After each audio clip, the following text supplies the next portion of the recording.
Hello, welcome back.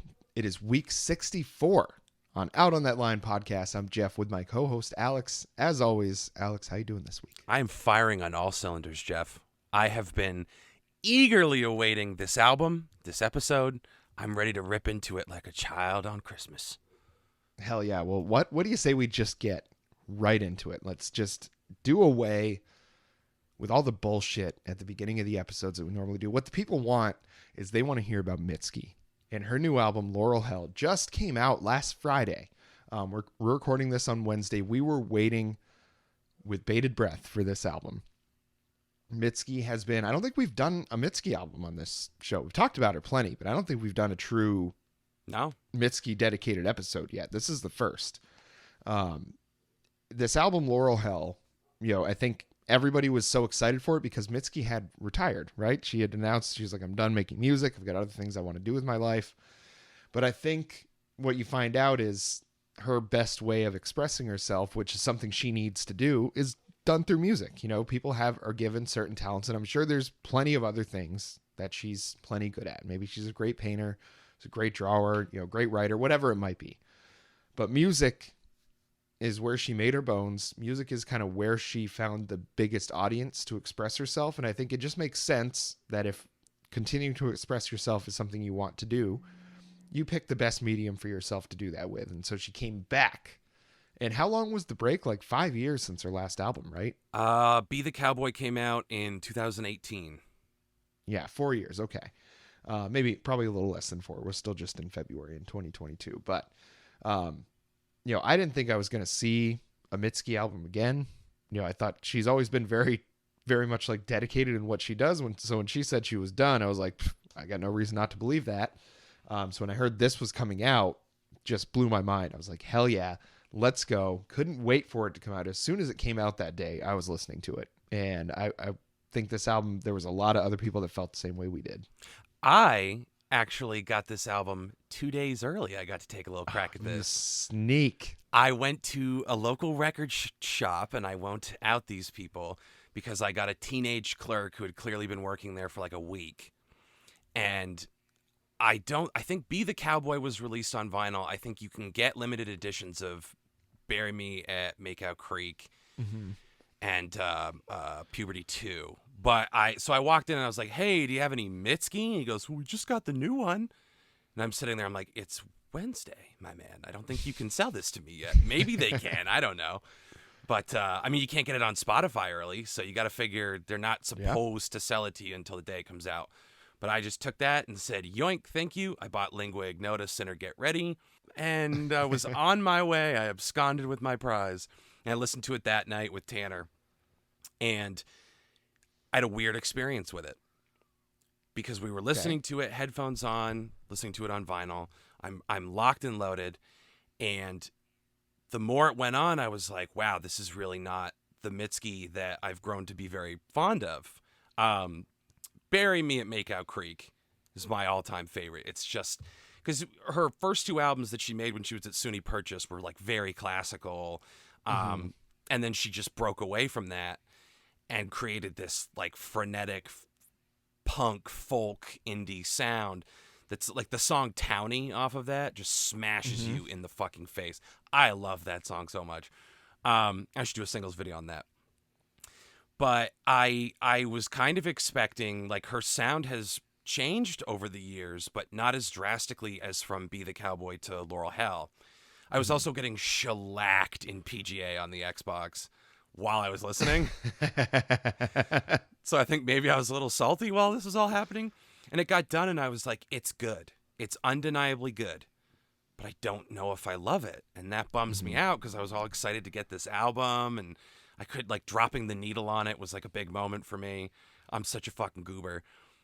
And I was like, damn, dude, I don't know. I have mixed emotions. But then when it came out Friday on Spotify and I just kept hammering it, every single time I was like, okay, damn, there's more to like. There's more to like. There's more to like. There's more to like. And it just kept building. So by now, I'm fucking obsessed. This is such a fucking tremendous album. Yeah, this was every bit worth the wait for me. Now I skewed way more towards the Be the Cowboy album for me. I think this had a lot more in common with Be the Cowboy than anything else she had done previous to that. So that's why I really enjoyed this one a lot, because it more matched up with why I liked Mitski. And we'll get into more of the specific songs and kind of why, for those specific reasons, I really enjoyed this one. But I think I had a better impression of it right off the bat than you did, because I think we listened to it in a different instance. If I was getting my ass handed to me on a platter in a video game that I'm supposed to be good at, I wouldn't be that happy about it. And whatever else was going on around me, like whatever sensory things were happening, I was going to have a negative opinion of those because they were happening at a negative time in my life. So we listened to it just in the house. I think we were cleaning, so we just put it on the speaker. So I got a much different experience with it. And then subsequent listens, like when I put my headphones on and really dug into it and read the lyrics, I was like, she's just as good as ever, if not better than ever. I think maybe she's got a little less anger than she used to have, and now it's more of like a kind of a perspective thing on life rather than direct attacks like a lot of stuff had been in the past. But it really, to me, I think it was a much more grown up album. It seemed like a longer time than it was. I mean, a 4-hour time period between albums is not crazy, but it seemed longer because she had retired. You really didn't think you were going to get anything else. So I think we can keep talking on and on about kind of the generalities of this album and kind of what we thought about it, but it's probably best. Let's just get right into the songs. The first one that we picked from the album, and it wasn't a very long album, so you're getting a good chunk of the songs on this album. It was only about 32 minutes. We picked 6 of the songs, so you're probably getting, I don't know, half to 2/3 of the album with this. So the first one, Working for the Knife, was the first pick from the album, and this one was one of yours, Alex. Yeah.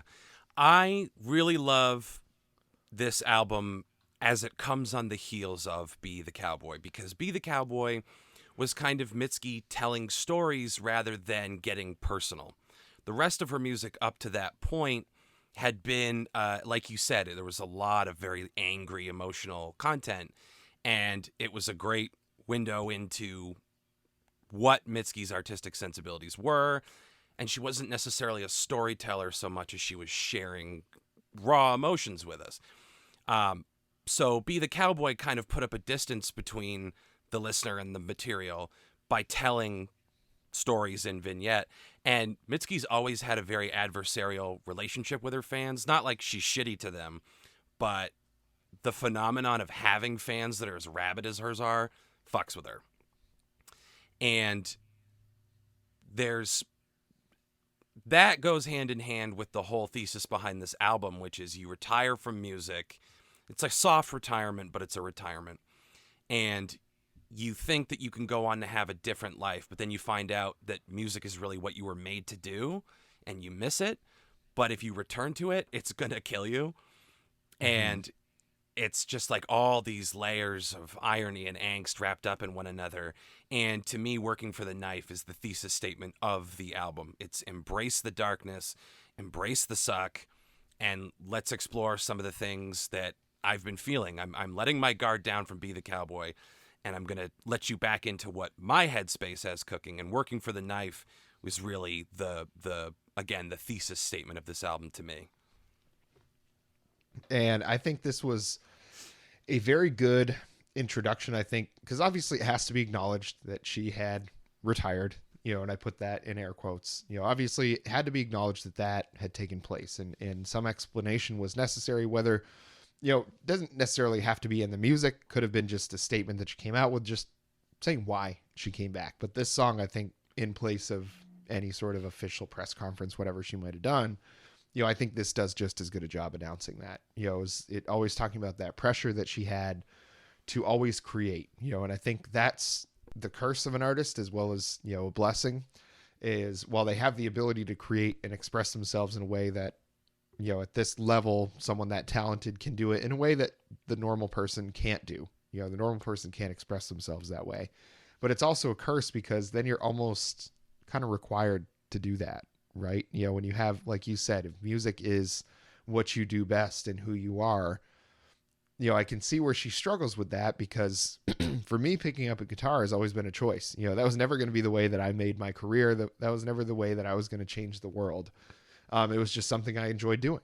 And I think for her, it's different. Obviously she enjoys creating music, but with all that pressure of having to please a label, having to sell a certain amount of records to consider yourself having expressed yourself successfully, that's kind of a fucked up thing too, right? Is you've only considered yourself to having expressed your emotions successfully if you make a lot of money from it. I think that's a really kind of fucked up headspace to always have to be in, is you have to create these things to make a living, but now you've got to like expose yourself more and more and more as time goes on to make it continue to be relatable. And I think she saw that coming down the pike and didn't want to be around for that. She'd rather burn out than fade away. The kind of that classic, she doesn't want to just get old, keep making music that doesn't connect with people anymore. She's like, it has to say something, but it's always that balance. It's a double-edged sword. You got to take it out of yourself to have some success in that business. And so she's kind of, this song I think is being like, okay, well, I'm forced to do this. I guess I'm just going to do it. It's no longer like trying to deny it. It's like, we're just going to do this. I got to live with the knife, so we might as well take advantage of it. And you talk about the choice you make to pick up a guitar. She even says in the lyrics of this song, it was always my choice. I just made the wrong one. And after all the sacrifices she made to get to where she is, putting in the blood, sweat, and tears, giving up relationships, not having a permanent residence, like really going all in on the dream to achieve it and then go, okay, it feels really good to express myself, but the rest of this shit is scary. Having to work under the pressure of a label, all those things you said. This shit is terrifying, that the thing that I love is preventing me from loving it. Like, figure that one out. And that there are a lot of parallels to herself, especially on this album, where she talks in several songs that we'll get to about not being an inherently unlovable person, but being emotionally distant and hard to get to know. And again, that plays into a lot of her fan interaction and the way she does press and stuff. It would be easy to categorize Mitski as a misanthrope and a pretentious asshole, I think, just because of some of the sound bites and stuff. I personally do not subscribe to that. Then again, I am a Frank Zappa guy. I give him a huge pass. He was a giant asshole, but I'm like, oh, he was brilliant. He can do whatever he wants. I don't think Mitski's an asshole. I think she is truly a tortured artist, as much as you may want to call that a trope. I think it applies to her. And the thing also that I think, so we can get off working for the knife if you don't have more, and I'll end with this for my sentiments on it. The choice to incorporate new wave as the overarching sound on this album threw a lot of people. This album was really well reviewed, but the choice to steer into new wave threw a lot of people. It threw me at first. And I love new wave, but at first I was like, what the fuck? But the more I think about it, I'm like, it's a brilliant choice, because new wave, there are so many like upbeat bops, but then you like really strip back and you're like, the sound is inherently very sad and very dark. I mean, synth wave, new wave, dark wave are just, kissing cousins, basically. And it's an inherently kind of mournful sound. And then a lot of these songs that sound really fun are dark as fuck. So I think Laurel Hell, getting lost in the woods, right? I think that new wave was a perfect choice for this album to express this.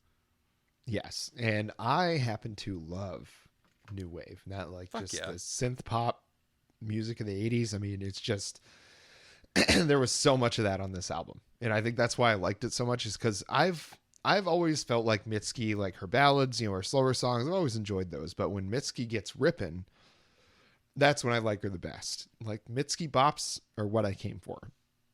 And you'll notice the theme with the songs that I picked. It's because they're all bops. And the next one is Stay Soft. And this one is the first kind of bop on the album. And again, it's just like you said, it's very dark lyrics though.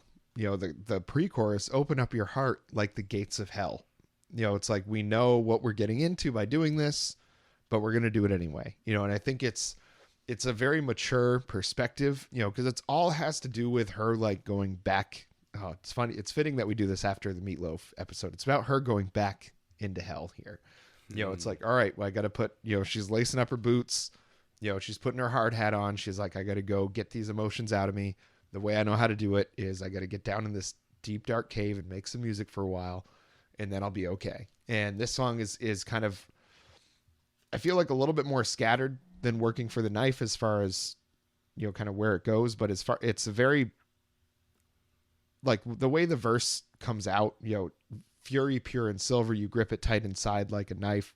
So there's, that kind of thematic, it's story that she has going on, like working for the knife and then talking about a literal knife, in the next song that we're talking about here. It's like all these very physical objects she uses as metaphors, like hanging over her, things that she's using to express how she's feeling. I think she kind of humanizes a lot of inanimate objects to like express what she's doing. You think of a knife, it's like, it's sharp, it's pointy, it'll cut you, and I think that's the emotion that she's trying to display, is that you have to be careful when you're dealing with these kind of emotions. In the chorus, when she says, you stay soft, get beaten, only natural to harden up. You stay soft, get eaten, only natural to harden up. It's like, as much as you want to stay kind of vulnerable and innocent, and when dealing in this life and all these emotions and everything, the harder you want to do that, the less you're going to be able to. It's only natural that you have to just kind of harden up and stop letting those things affect you. And I think there's so many acknowledgments of her past as well as where she needs to go in the future, that is just done so well that I don't ever feel like she's straddling the line. She's just on both sides of it at once. It's not that she's trying to be, it's like she's serving both masters very, very well. Well, it's funny you say things like straddle and master, because for once you picked the fuck song. I picked the other one too. Yeah. This is a great example of the revelation that I had about Mitski. So again, Mitski, maybe it's not appropriate to say adversarial, but she has an uncomfortable relationship with her fanhood because they're rabid. And a lot of them have what you might call a parasocial relationship to Mitski. And that is exemplified in a quotation where she's talking about a show where someone screamed out, "I love you," and she said back, "You don't know me." And piggybacking off what I said on the Meatloaf episode last week, when an artist dies and you mourn them, and people go, "Well, why do you care? You didn't know them." It's like, no, I did, through their music, through their art. And Mitski is kind of the exception that proves the rule, because she's right. We don't know her. And she's giving us this art that's ostensibly like born out of her. But the twist for me is, oh, you're right. We don't know her. She knows us. She is singing about very universal experiences.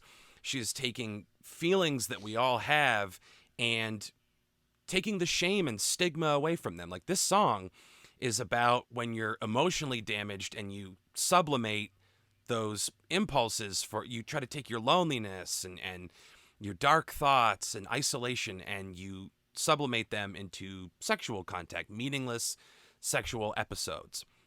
And, she herself says, like, it's not the healthiest impulse, but I'm not passing judgment, because we all fucking do it. And that to me is why people love her so much, because she speaks to all of us, because she's not necessarily handing us her perspective, it's ours. And this song is so perfect with that. And it's these great musical touches too. We're talking a lot about theme, but I love the way in the part where she's clearly talking about jerking off, she's face down, stick her hand underneath her weight. Do you have those exact lyrics on you? Yes, I am face down on my bed, still not quite awake yet. Thinking of you, I tuck my hand under my weight. The thing that I love during that line, which is like, what a spicy line, is that the song has this like heartbeat in that moment. Boom, boom, boom, boom. And there are these little flourishes. I don't know if it's synth or what, it must be, that just have this kind of like squishy sound to them. Like, not trying to be overly gross, but I listen to it and it's like, damn, she really is kind of making a whole soundscape. She paints images so well with the music and the words. She's a melody and lyrics person first, but Patrick Hyland, her longtime collaborator, producer, has a great knack for layering in that stuff that just makes the song come alive. This is Mhm. such a fucking jam. Yeah. Yeah. This one's very representative of what I like the most about Mitski. And the reason, like, we went and saw her for the ACL live show that she did, which I think is on YouTube. And so people can watch, and the audience can confirm here. She basically just kind of like had sex with the stage. She had a table on stage. She basically just had sex with that for the entire like hour performance, hour and 10 minutes, whatever it was. But the performance itself was incredible. I mean, she played a lot of her more like upbeat songs. Obviously, it's a live performance. I think that's what a lot of artists choose to do. But the way that you could tell, she was like not even like the audience wasn't even there to her. You know, you could just tell, you know, the performance was what she was there for. You know, it wasn't necessarily that she cared that, you know, I don't know how many people fit in there, 2,000 maybe. I don't know. It's not a huge, massive venue, but it's one of the bigger ones in Austin for kind of independent artists. But she definitely just like loses herself in the performance, which seeing that, and this had to be 2018 or so. I mean, this was several years ago. Seeing that, you can just kind of tell when an artist is absolutely and totally committed to what they're trying to put across to you. And that was the nothing. I never got any other sense than that, was that she was absolutely totally committed to making sure that her voice is heard, you know, that her emotions are expressed the way that she needs to express them, so that she can be done at the end of the show and feel like she's accomplished something.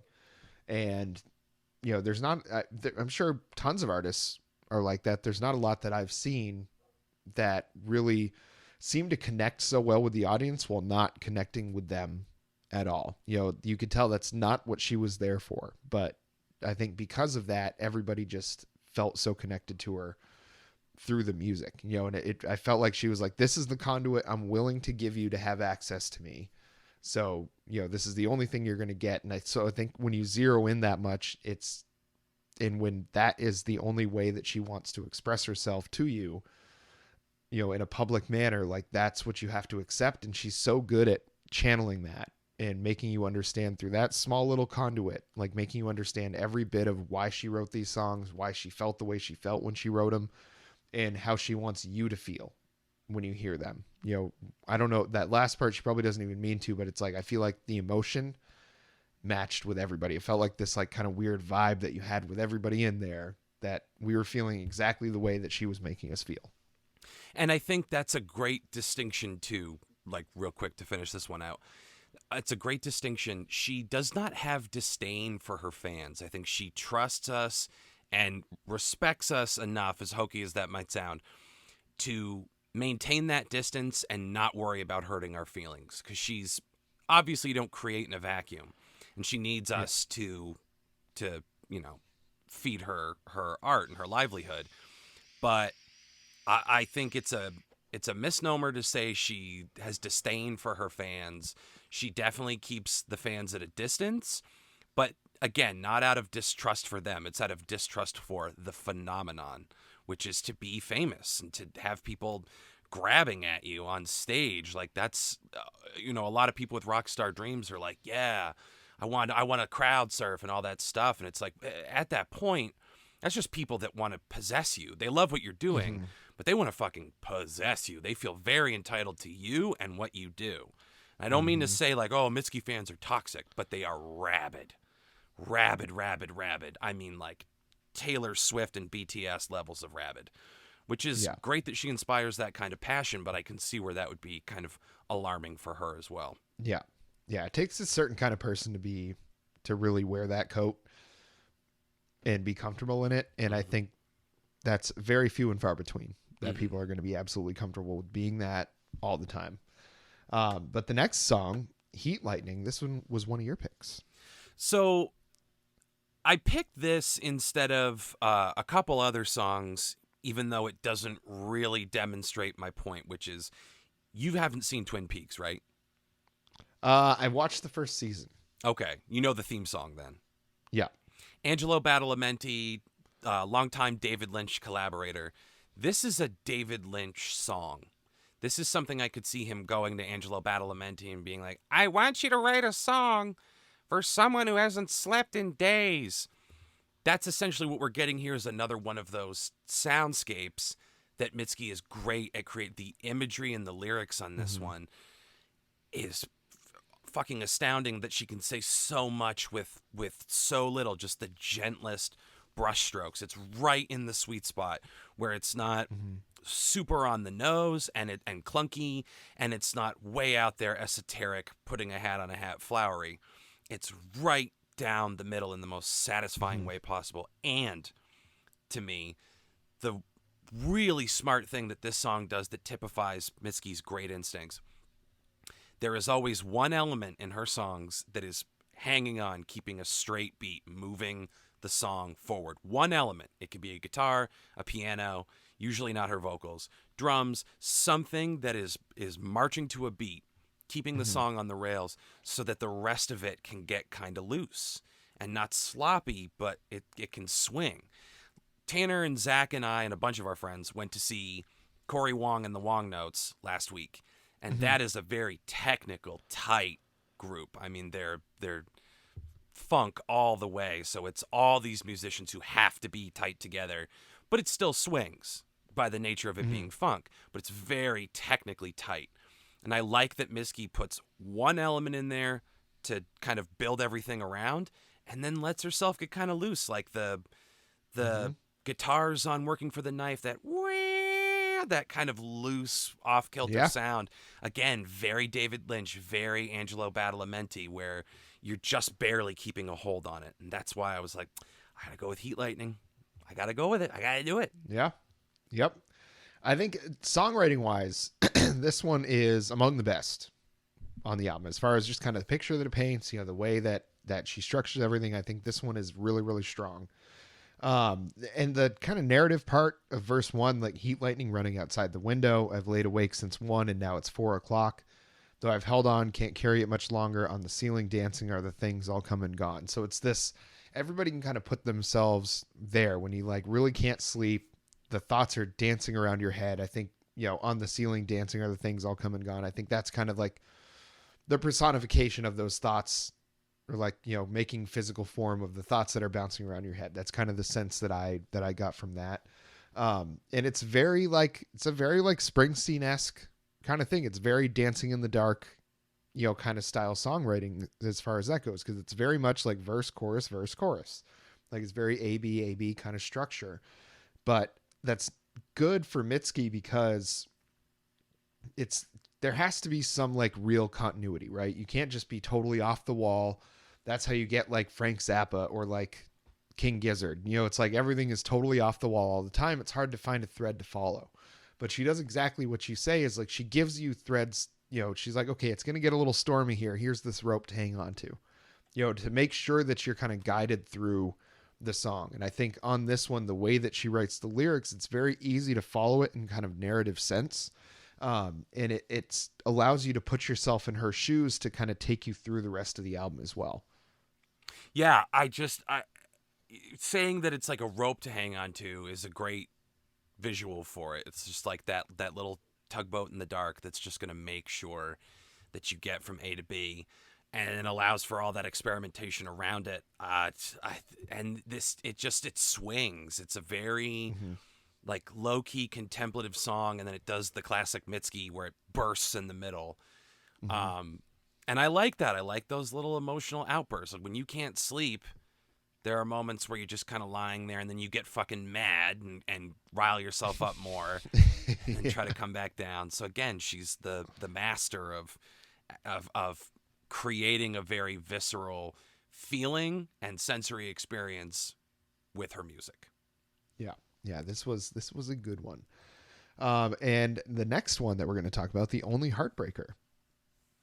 Another of yours. Yes. I believe mine were all in a clump this time. Yes. So this one, interesting. It's the first time she's ever taken on a co-writer. Dan Wilson, who's worked with The Chicks, I believe Adele. It's more classic Mitski thematically. Assigning blame is the big theme here. And it's interesting because it's multi-layered, because Mitski in this scenario is taking on the role of the villain, right? Okay, Yep. well, I guess I'll be the heartbreaker. I'll be the bad guy. I'll be the one that's constantly taking the L here. But then a more insidious revelation comes as we progress into the second verse of the song, which is, well, maybe I'm the bad guy because I'm the only one trying in this situation, Hmm. which makes the other person the asshole. Ironically, it's like, I guess I'm not the only heartbreaker because at least when I fuck up, it's because I'm trying. You're not even putting any effort into this. And again, I like that it doesn't take her 9 fucking verses and too many words to say that. You get it through the emotion of the music and how direct she is with the lyrics. It is perfect Mitski. Yes. And I think that is such a good way of kind of looking at it, that perspective of it being, if you're playing both parts, then you have to be the bad guy as well once in a while. It's like a single parent is going to have to be the bad guy once in a while because sometimes you need the bad guy there. If there's no two separate people to play good cop and bad cop, somebody's going to have to play both. And I think that's such a good perspective on looking at this. I think it's also, there's some like malicious intent with it as well. It's not totally like a self-centered, like, oh, I guess if you're not going to try, I have to, I'll be the heartbreaker. It's the bridge that tells me that, because it says, I apologize, you forgive me. I apologize, you forgive me. It makes me feel like, okay, it's this cycle. So how, even though maybe you're like, okay, I guess I got to play the bad guy too. Well, that's kind of a manipulative thing to say. Like, you could just be the good guy and be the better person and just cut it off and walk away. So it's like, but you're continuing to also participate in this as much as you try to lay the blame on the other person for not participating. This is why you have to act like this. It sounds an awful lot like, why do you make me yell at you, Alex? Why Why? do you make me hit you? It's true. There's honestly kind of a refreshingly honest admission of gaslighting almost in this. Mm-hmm. And it's interesting because, I mean, I don't want to talk in absolutes, but typically in a lot of like, especially indie female songwriters, it's usually about how they've been gaslit. But Mitski is admitting to being difficult and being kind of an asshole. And there's a concept in psychiatry, the communicating from the triangle of fear. The 3 points are the attacker, the fixer, manipulator, controller, and the victim. And Mitski Mm-hmm. slides between all three during the course of this song. Fuck you, you don't give me the attention that I need. I'm a victim because I'm constantly being made to be the bad guy. But I can, like you said, manipulate this by being like, oh, I apologize. I'm sorry. She's just sliding all around that triangle of Mm-hmm. fear. And I doubt that's what she had in mind when she did it, but it's a concept that immediately popped out to me listening to this song, and I'm like, no song should have this many complex facets to it and be this eminently danceable. This is Yeah. so fucking fun. It's so big and dreamy, very Smiths, very Cure, really Mm-hmm. steering into that new wave aesthetic and that driving dancing beat. I mean, this one's a fucking certified platinum bop. Yeah. It gave me the same kind of feeling as like Mr. Brightside, Mm. you know, where it's like this, it's a bop, it's gets your foot tapping, it's a jam, but you listen to the lyrics and you're like, well, this is kind of fucked up. Yeah. They're getting their heart broken. You know what I mean? It's like that juxtaposition of like really happy, peppy, that 120 beats per minute or whatever, 128 beats, whatever that perfect like disco beat kind of beat is. It's that marriage of that with some really melancholy kind of subject matter, and I think there's so many artists that have done that really well. And Mitski just adding her name to the list. She's getting her name engraved on that cup right alongside everybody else. Well, should we get to the one, Oh, yeah. the bop, the number one heavy hitter, the jet flying, limousine riding, Rolex wearing, kiss stealing, Woo! love me more, son of a gun. Let's do it. Kick us Let's off, do it. baby. Love me more. Love me more is why I had to get my picks in early. That's why I sent them yesterday, Yeah. which is definitely earlier than we usually do, because Yep. I was like, I need to get my hands on this one. So not only did I pick Stay Soft, one of the Nookie songs, I also picked Love Me More. which could be even more. Maybe it's a little more blatant about being a Nookie song. I think just the title itself, "Love Me More." It is exactly what you think it's going to be. But god damn the bop, Ooh. the dancing, just the heartbeat in this song is so like virile. It is incredible. I think this song is why this album is going to be a success, even though there's a ton of other really great songs on this one. This song I feel like has to take over the world. It is every bit of like Mitski's big soaring melodic voice with like a Dua Lipa level like club banger beat behind her. It is awesome. That, and she's getting a lot of comparisons negatively and positively with what The Weeknd did with Dawn FM, where a lot of people are like, oh, if it hadn't come out so close to Dawn FM, this would be seen as like very novel. And then I personally fall into the camp of, I think it's great that we got these two so close together because he's doing something totally different from her, first of all. But no one owns the patent on reviving that sound. He was definitely doing way more of a like 80s, very synth heavy, danceable sound. And she's steering again into that kind of melancholic new wave. But again, it's so eminently danceable. When that chorus kicks in, it's just chugging along. And embarrassingly, I've been walking around my house just being like, fill me up, fill me up. Can you imagine how many children are probably, because there's probably so many indie parents that have listened to Mitski for years and they have young kids now. And these kids are probably running around. I'm just going to read the chorus to the people out there if they haven't heard this song. I need you to love me more, love me more, love me more. Love enough to fill me up, fill me up, fill me up. And there's a few different ways to interpret that, obviously. But both ways that I interpret it are neither one is a something you want to talk about in church. I guess I'll put it that way. They're talking about fucking. Yeah. So whatever she's talking about getting filled up with, you take your pick, and I think you'll be right. Because it's whatever, leave it to the imagination. It's whatever you want it to be. And for me, for once, and this will shock you and the listening audience, but I definitely went into the romantic love aspect of it. And she's a very self-sufficient person who isn't a stranger to isolation, has a complicated relationship with being alone, and in this song is finally ready to accept external validation. I need you to love me. I'm willing to accept it. So it we joke, but it absolutely can work on those two levels. The ecstasy of, getting a little chingle, and then also just genuinely opening yourself up to romantic love. It's the great trick that Mitski pulls where I normally don't disagree with you on this show, because music it's all about perspective. It's what it means to you.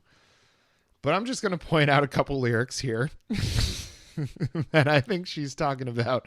There's no existential, feelings or anything like that going on here. Here's my hand. There's the itch, but I'm not supposed to scratch. Come back to mine. We'll pretend it ends tomorrow. How do other people live? I wonder how they keep it up. Not getting the nookie. When today is finally done, there's another day to come. There's another day to come. Then another day to come back to mine. We'll pretend it ends tomorrow. So I think this is a heat-seeking missile on one target here, is all I'm saying. See, and I think it's a have your cake and eat it too situation, because there's another day and another day and another day. Like, that is very sad to me. Again, in this very like danceable song, steering into the new wave way of making you sad while you're tapping your toe. Just like, there will be another day and a day after that and a day after that. And when you're someone who has struggled with her purpose for as long as Mitski has and as intensely as she has, that is a terrifying thought. Like, I got to wake up tomorrow and I got to wake up every day after that for an indeterminate amount of time. And I love that one turn where it's like, I will be a new girl. That like flip, Mhm. that little like minor flip right there. Oh, what a hook. Yeah, she can write like a pop song. Like she can write the hell out of a pop song. That's for sure. Yeah. Great at writing every other kind of song that she does as well, but her pop songs I mean Nobody, that song is like an earworm, an absolute earworm. And it's like she says the word nobody so many times in it, but when you sing it in your head, it makes sense exactly how she does it. Like when you go listen to that again, you know you've been singing it the right way because she just constructs songs, I think, with everything in the right place that makes it all very, very memorable. Like it fits when you're listening to it. It's like, oh, yeah, that's right where that's supposed to be.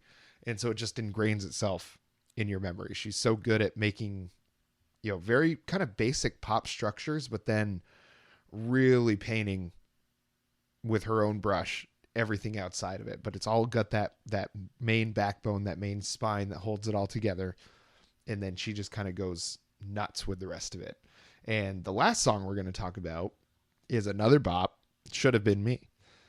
This one I think skews like the furthest into like that new wave, and so that like when I heard this one, I was like, yeah, this is like, if Love Me More didn't exist, this would probably have been my favorite song on the album, just because it's, again, lyrics I think were a lot more in depth than Love Me More was. It's just a much more kind of vulnerable song as well. I think, the verse, well, I went through my list of friends and found I had no one to tell of this overwhelming, clean feeling, strange serenity. So she's done all this work. She's kind of improved herself and found out more about herself and all these things. But now she realizes that she's done all this alone. And how is she going to express this to people that haven't been aware of what she's been doing? And I think that's a concern with anybody coming out of whether it's like just a self-imposed, retirement, kind of extricated yourself from social media, from music, from all that, whether it's that or coming out of like rehab for the first time, or coming out of some, a long term, you've been away for a long time. There's a lot of different ways that these feelings can apply. And I think that's another really good thing that she does, is not getting so specific about a place or a time or anything like that in her songs. And she always leaves it just open-ended enough where these things can apply to you in whatever it is you've been dealing with. And I think that's something, whether that's intentional or just the way she naturally writes, is a really, really important thing with continuing to kind of grow in her music and continue to put things out as good as this. Yeah, as long as she maintains the universality of what she's talking about, she's going to always hit. Mm-hmm. So it was very weird to see people who had like a negative to lukewarm reaction to this album. And granted, I was someone who had like a very confusing first reaction as well. I think you can blame it on less than optimal conditions. But again, that thought for me was like, oh man, I'm used to a way different sound. I'm used to her taking way different chances.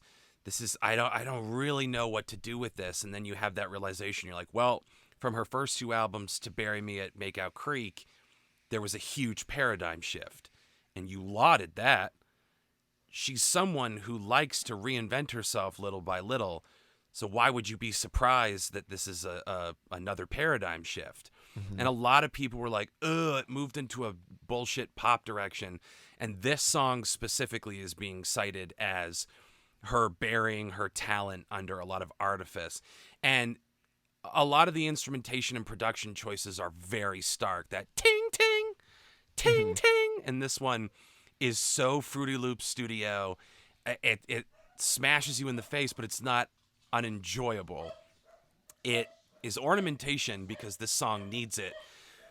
Because it's honestly kind of, once again, a very sad kind of fucked up song that I believe she said was originally like written stylistically as a grunge tune, and then it kind of morphed into this, so it wasn't quite so bitter. And I like that Born in the USA kind of trick where you walk into it and you listen to it and get one idea, but it's really something else entirely. And the first note I had on this was hello Hall & Oates. Because it's, I mean, that man-eater bass is right at boom, boom, boom, da, boom, boom, ba-da. Mm-hmm. It's just in there and riding the whole time. And I think it's appropriate because this is a tongue-in-cheek song about being emotionally unavailable and kind of chewing people up and spitting them out. So why wouldn't you use the bass line from Maneater? And why wouldn't you structure this as this kind of sumptuous 80s song where you're playing the role of seductress, but it's not necessarily a feel-good positive thing. There's a lot of guilt attached to it as well. So again, she'll make you dance while laying this egg in your brain that hatches into like, what is my life? What am I doing? Why am Yeah. I continuing to hurt myself so? And I think it's just such a good, like you were saying, she walled herself off, so now she's looking at this person that has found someone that, they were looking for something kind of specific. She fulfilled all those things except for the being available to provide all those things to another person. It's like she checked all the boxes except for the most important one, is that you got to be willing to take that step with someone.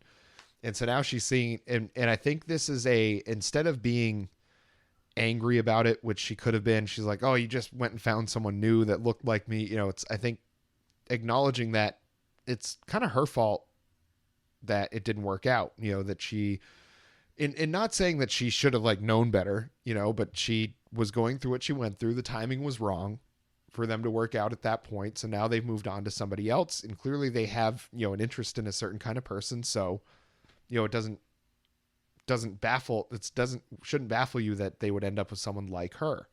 And I think that is part of the aging process, where she would have taken those, basically fired a homing missile at people lyrically before. Now I think she's willing to be like, well, how much of me is part of this equation? Like, how much have I caused this to be the way that it is?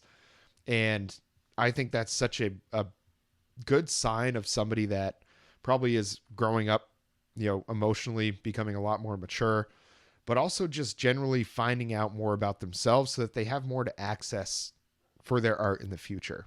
Self-reflection, I think, is the biggest thing that you can have as an artist. And if you're able to do that and really understand not only when you've provided a good to the world, giving yourself credit is a great thing, but also recognizing the other side of the coin as well. Recognizing that maybe you didn't perform the best in this situation. While doesn't sound like she went out of her way in this song to be an asshole. She just wasn't available, Right. And I think the understanding that the timing was bad, the universe just didn't work out on this one. Like, nobody's really to blame here, but it still sucks, and I think the acknowledgement of all of those things is why she's such a great songwriter, to be able to put all of those things in there, because that's a complex thing to try to explain, that in a 3 or 4 minute song, but she manages to find a way to do it and make it a bop at the same time. I think that's why she sets herself apart. There's a million indie artists, there's a million of them. We've talked about a ton of them, but the level that Mitski is on is a different level. I mean, she's up there with like the Phoebe Bridgers of the world. Like, she's on that echelon of indie artist. And for me, her greatest talent is that gift for self-reflection, and then not immediately turning it out as like, well, I'm the only one that's feeling this in a very unique way, which she obviously is, but she's way more interested in, again, letting us know she knows us, destigmatizing experiences we've all had.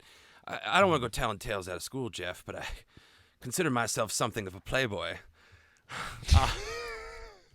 But like, I've 100%, I'm such a fucking idiot. I have 100% been that asshole before, where you've got your heart set on something else, or you're completely emotionally unavailable, but there's someone that's kind of like hanging on your every word and gesture, and you don't mean to be a shithead, but you're shitty to them. Mm-hmm. And I regret doing that, because again, it's not intentional. It's just kind of a very human thing that we do. It's either the grass is greener, or I'm not ready for love, whatever. And kind of hurt begets hurt. You can kind of then put that other person in a shitty mind space for when they meet someone. Fiona Apple, Fetch the Bolt Cutters. Evil is a relay sport when the one who's burned turns to pass the torch. Like, galaxy brain. Mm-hmm. And this isn't necessarily evil. This is just the conflict that comes out of figuring out who you are and what you want. So while Mitski's figuring that stuff out, she's like, oh, I bet people can relate to this because she doesn't hold herself above anyone. She would never describe herself as a fucking genius. So she's like, well, if I'm experiencing this, everyone else must. So I'm just going to talk about it. And that's what I love is, again, people will criticize her as being like, oh, she has disdain for her fans and she, you know, holds everybody at an arm's length. It's like, no, again, I think she's trying not to make it about herself and hold herself above everybody. She's one of us.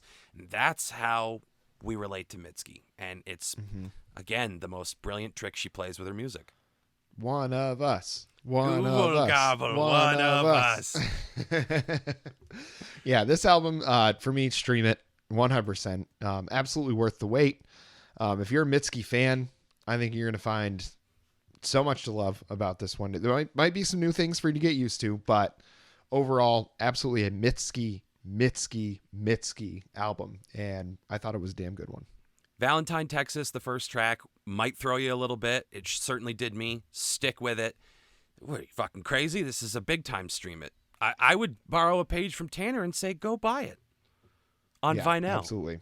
Yeah. I think as soon as I can find it, that one, Turnstile, are the two that I need to get my paws on. Apparently the Turnstile album is like sold out everywhere. It's like back ordered everywhere. So if anybody, any of the listeners, if you see that that's in stock somewhere, you get at us. Okay. And if you have something that you want to hear on the podcast, whether it's on one of our YouTube videos, whether it's a full podcast, if it's a full album, you let us know. You can find us on Instagram, @OutOnThatLine, on Twitter, @OutOnThatLine1, on our YouTube.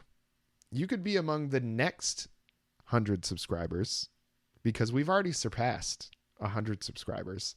We've got a bunch of reaction videos on there. We've got a bunch of singles videos on there. We've got every single podcast episode we've ever done on there. So make sure you go check that out and subscribe. That's a great place to comment and tell us what you want to hear. Tell us what you want us to like react to next. You know, anything new, like content wise that you want to see out of the podcast, you can let us know a multitude of places. You could even send us an email, outonthatline@gmail.com. If you're feeling frisky, go ahead and send that out. Alex, do you have anything to tell the people? I want to say party on, dudes, dudettes, and everybody in between, and be excellent to each other. Hell yeah. Until next time.